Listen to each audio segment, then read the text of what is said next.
Ephemeral use of a copyrighted work also falls under that wonderful heading of legally defensible position. Ephemeral use. This fancy heading translates roughly to accidental use, meaning that while copyright infringement did occur, it was out of the immediate control of the infringer. A classic example of this is during broadcasts of arena sports. While the venue, that is, the arena, should most definitely have a license with a performing rights organization to allow them to play music before, during, and after the event, the broadcasters of this event do not. But of course, there hasn't been an American football game contested in the last 20 years that didn't have Ozzy Osbourne's Crazy Train played during some point during the event. And when it was played, it was picked up by the broadcast microphones and transmitted over the television or radio network. This usage is copyright infringement, but not if its use is determined to be ephemeral. The television network had no idea that such a song would be played by the stadium.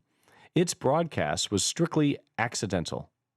Now, to clarify, the venue or production company putting on the event, in our case the National Football League, has to have a performance license to play the work for the live audience in the venue.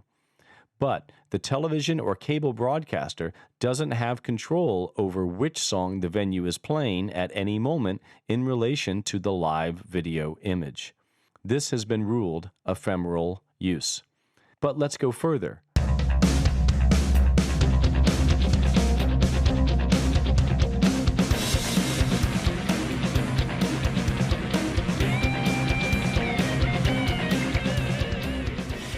On TV, before a broadcaster cuts away to a commercial break, many times the TV production company will show slow-motion highlights from the game while playing pre-recorded music to accompany this. Whoa! Putting pre-recorded music to pre-recorded visual images sure sounds like they need a synchronization license for that. It sure does, doesn't it, Mr. Mixer? But what if I told you the networks claim ephemeral use for that instance as well? No way. In this case, the claim is that the music and visual images are never actually synchronized. You see, one engineer or producer chooses the visual highlights to be shown, while a separate engineer chooses the music to accompany it. The two media forms are never combined except at the moment of broadcast itself.